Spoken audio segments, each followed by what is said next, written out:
obviously you'll all be aware that the reason we were talking about Winston, or talking about the topic, is that he was served with a trespass notice for Parliament grounds for being at the anti-vaxxer protest. He was on, I'm actually, this show here that we're looking at right now that you can see on your screen is on a channel called Eden. Eden is owned by Discovery, and they are now running an 8 p.m. news break. So they've got their main TV3 news at 6 o'clock. TV3 does a news at about 10:30. And then at 8 p.m. they do another news, and it's on Eden. And to be honest with you, I've never seen it yet, but I do keep an eye on the internet and on YouTube. So these clips have come across my page a few times. Now, one thing about Winston is I would say he's quite a proud man. Some would use the term arrogant, but I would say it's fairly obvious to me that if you get things wrong or you don't give him his due credit, he reacts poorly. I was involved with a radio station where he turned up to the front desk to come and do an interview with me prior to an election, and the person at the front desk didn't know who he was. And so therefore Winston was like, oh, I'm going for an interview upstairs. Da, da, da. And they were like, well, you have to sign in, we need to know who you are. And obviously he was like, well, he didn't say this, but he was like, who the fuck do you think I am? That kind of vibe. And that did not go well, because he wasn't paid his due credit. So let me just suggest for this interviewer, when you start an interview like this. Kia ora, good evening. Former Deputy Prime Minister Winston Peters has been trespassed from... Did you pick that up, George? Did you pick up the small error there? Should we go again? Here we go. Kia ora, good evening. Former Deputy Prime Minister Winston Peters has... Now, it's a mistake. It's a little gaffe. It's an error, but no big deal. You introduce your story. The problem is, if he's sitting there waiting and you introduce him like that, you're not going to get a good reaction. The order came from Speaker Trevor Mallard after Mr Peters attended the 23-day occupation on Parliament's grounds in February. Well, Mr Peters joins me now. Mr Peters, you've been deemed a security risk, a trespasser. What did you think when you opened that envelope? We're going to go further on. The answer to that first question is Mr Peters thought it was a joke to start off with. So we'll get to more of that shortly. But yeah, look, I think actually News Hub has thrown her under the bus a little bit, because there's a very easy way, as you might see with our broadcast today, seeing I started the live stream before we started the actual music playing, that you can go into YouTube and just cut the start. They could have cut that off and removed her very small faux pas, not a big deal in the real world, but when you're talking to people like Winston Peters, it can become a big deal to him, at least, and you can get a different reaction from him about that. So we'll go through some of these conversations that he had about yesterday, and then we'll talk about the substance of banning people from Parliament. The interviewer basically asked Mr Peters why he was at Parliament grounds. Well, the reality is that people had all their reasons to be there, but I was asked by the protesters to come and speak to them. And you remember at the time, every other member of the present Parliament had said that they wouldn't talk to them, that agreed that they would boycott any conversation with them. And I couldn't believe it, and I believed that it was my duty to hear both sides of the story. But to see this blunderbuss of an act by the Speaker is something that no New Zealander should put up with, and I certainly do not intend to. So, yeah, blunderbuss of an act that's talking about being banned from the grounds. The interviewer went on and this is a bit of I'll give you an example now how Mr. Winston can be very prickly as well.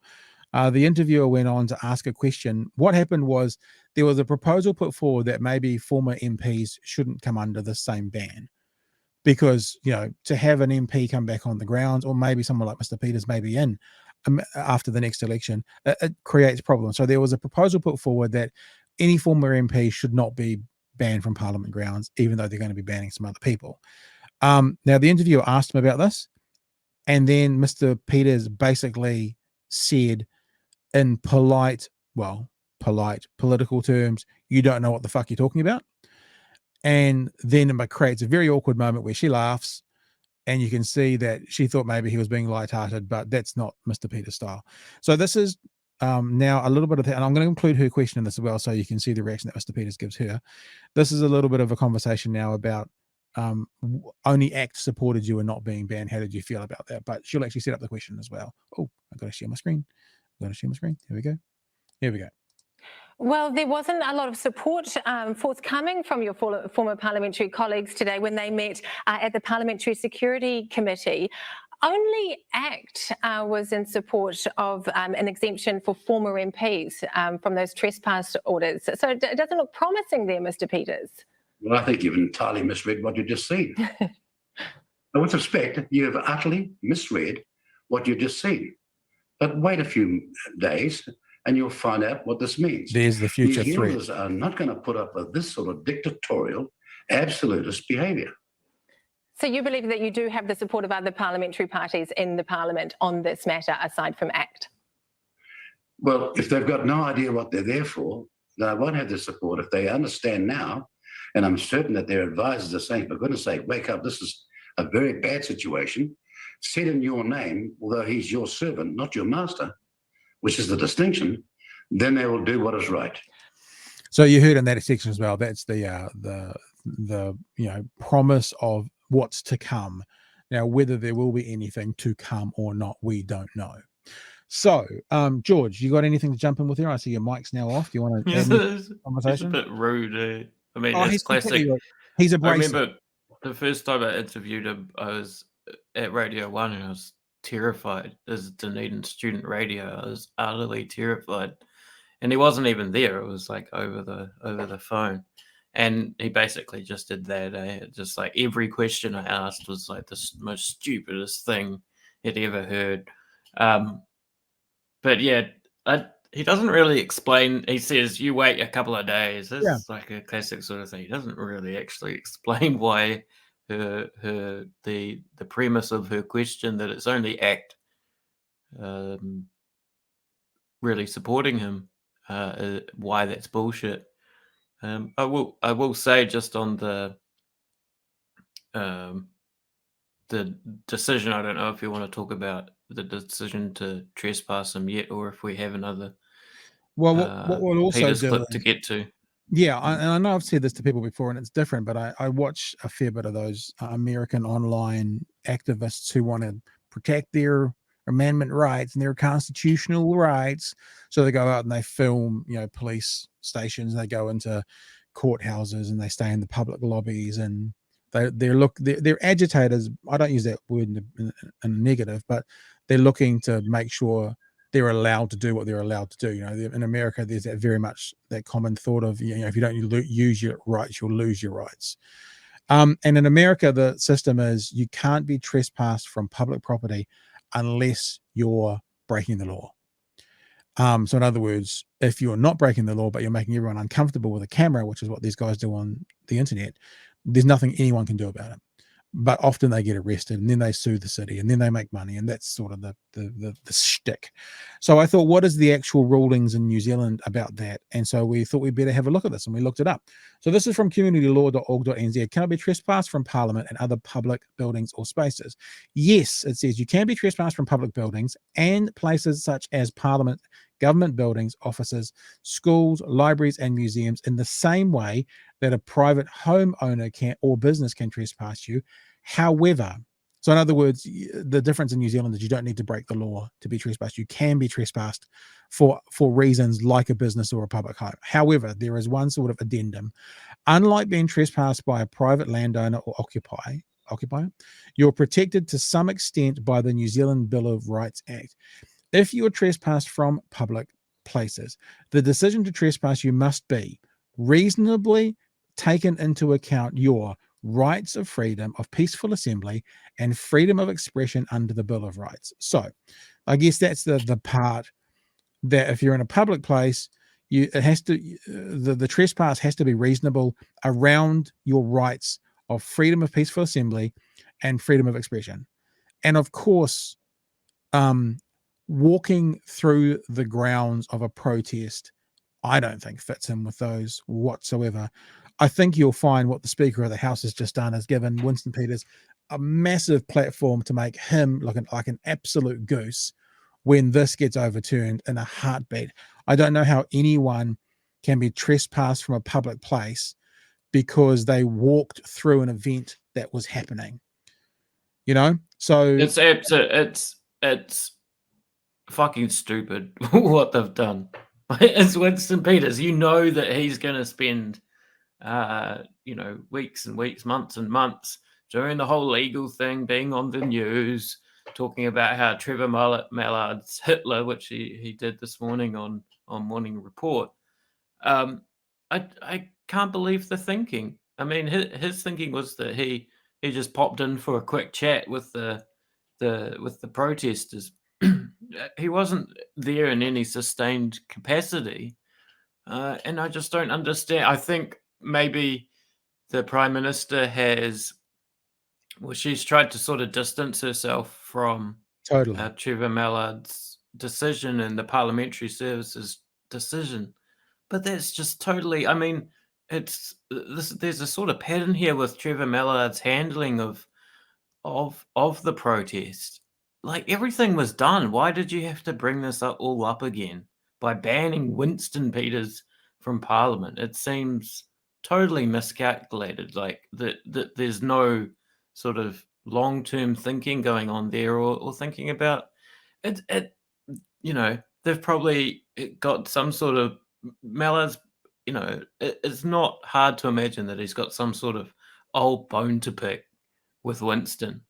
I think that's fairly obvious. I think it's fairly obvious that looks like there's something. Because I mean, like, going back to that definition, I'll bring it back up from community law, like freedom of peaceful assembly. You can't really argue that. Even if he was considered assembling, he probably wasn't, because he was walking through the protest, but he certainly was doing it peacefully. Now, the people who got involved at the riot at the end, burning and throwing and that kind of stuff, completely can see how they cross over the criteria, the metric for them being banned from there for 2 years. 100% can see that. Criminal activity, no longer peaceful, didn't have a freedom of expression when you're taking part in a riot. Completely get that. But people who so there would have been school kids, and although there was many saying that the school kids were getting hassled, but there would have been school kids who walked through that ground at some stage whilst that was going on. Are they up for being trespassed if they could be identified? Of course they wouldn't. Of course, it's about who he is and what he did by attending. So I think that the speaker, and as you say, this has given ammunition to Mr. Peters as well. Last night on that News Hub item that I was playing, he also talked about duck hunting season started yesterday, talking about Mallard. Duck hunting season started yesterday. He's going to take Mallard down. He's an abrasive curmudgeon of a man at the best of times, but if the old man's going to scream, "Get off my lawn," and if what you do is go and stand on his lawn on purpose, then you're giving him a reason to scream, "Get off my lawn." And I think that's exactly what this is. And if you've got a good reason to say, "Get off my lawn," then the actual curmudgeon is in the right, and you're giving them credibility, and you're giving them the ability to go, "Do you see why I keep yelling, 'Get off my lawn'?" Yeah. So he'll play this out. In terms of the election as well, I mean, I know Trevor Mallard and the Parliamentary Services, or Trevor Mallard especially, tried to keep up the sort of platonic ideal that they're somehow apolitical, but Trevor Mallard is first and foremost a politician, and will calculate his decisions that way. He's a loyal Labour Party politician. He's one of the big names in that party, and it's totally just again, I think of often think of these things through the lens of my grandmother watching the 6 p.m. news, who loves Winston Peters but votes for Labour. Right? This is going to sort of continue or exacerbate any sort of perception that Labour overreached, or even just the slightest sort of vague feeling that they are somehow overreaching in their powers. Right? It doesn't even have to be a concrete sort of rational sort of thought. It's just when it comes to an election, people get these ideas through just seeing these random headlines every day, and we'll get this idea that Trevor Mallard equals Hitler. And let's be honest, and I don't say this from a personal point of view, but I say this from a observer, and I guess on some levels you'd say someone who commentates and keeps an eye on politics quite clearly. Winston Peters is done in politics. right? He's done, unless he gets given the oxygen to make something bigger than it is and be brought back into the public eye. Would anyone be talking about Winston Peters today if he hadn't been served with this notice, which he initially thought was a joke, which is actually going to be overturned, and he's going to be vindicated and proved, he can then set himself as up as the the maverick outsider who'll hold to account all these lifelong politicians, and they've done. It's a little bit like Trevor Mallard turning on the sprinklers at Parliament. It just actually made him look ridiculous. It damaged the ground more than it was. It was a poor decision, and I think this equally is a poor decision. And I'm not going to accept things like, everyone got one and everyone who was identified was trespassed, because the truth is Winston Peters walking through the grounds whilst a protest was happening is not Winston Peters involved in the protest being therefore able to be excluded from those grounds for 2 years because he wasn't peacefully assembling. I mean, I don't want to sound like too much of a patronizing wanker, but it's really unintelligent politics from Trevor Mallard. It's dumb. It's just dumb politicking. And the only people it's going to help are Winston Peters. Yeah, I mean, he wasn't there in any sustained effort. He was there just, just as he puts it, he was there because the protesters had asked to speak to him. Yeah. I know the protesters were doing that weird thing of like they'd be at schools like, heaping abuse on Jacinda and yelling, "Why don't you talk to us?" while calling her a cunt. It's like, yeah, that was on the West Coast, wasn't it? We saw that. That was yeah. around the same sort of time. Why don't you come talk to us? It's like, well, yeah. But we got a comment here. I agree that the order will be quickly revoked by Mallard will announce his intention to retire at the end of Parliament. I don't know if those two things will be connected, but I think his upcoming retirement. I think that Trevor Mallard's been out of vogue for a couple of elections now, and the speakership was probably a bit of a payoff to to sign. Yeah, I mean, for the rest of his life and whatever he does after Parliament, he can. Speaker of the House is a pretty impressive title to have on your resume, whether that's moving into other political situations like Louisa Ward or whether that's business. This is a sort of nail on the coffin sort of thing, though. I think that the comment's right that this could, like, this, as you said before, it's pretty fucking dumb. Yeah. Yeah, it's dumb, and it makes Mallard look vindictive and petty. It's a little bit like the sprinklers. It's actually Trevor. It's like I've talked about the old man, get off my grass. I was using that example to talk about Winston, but it's exactly actually what Trevor Mallard's done as well. Get off my grass, literally for a portion of the protest, and then figuratively to try and do the same sort of thing when it comes to, the trespass orders. Now, I'll say it again, some of the trespass orders completely warranted and valid. If you're involved with the protest at the end, then you should be excluded for a couple of years from that property. No question. Did I say the protest at the end? I mean the riot at the end. Without question. But someone just attending the protest and walking through for 30 minutes, that's the other thing. For 30 minutes, it's ludicrous. It's a ludicrous attempt to silence someone whilst at the same time pouring fuel onto the fire to give him exposure and a chance. Because every media outlet in the country will want to talk to him now because it's a good headline. So yeah, you certainly haven't achieved what you thought you would have achieved, Mr. Mallard. And if you'd played that kind of, we didn't have any way of, cutting out some of the people, it was all or nothing, then that's horseshit. Because there's always ways. Because greatest of respect, if it was just some clerk in an office and they saw former Deputy Prime Minister Winston Peters come across their desk, they would not just go ka-chink, ka-chink. They'd go, hey boss, are you sure about this one? Because this is Winston Peters. It's Occam's razor. It's unlikely that it's just a clerical thing, which is probably what they'll try and sell it as.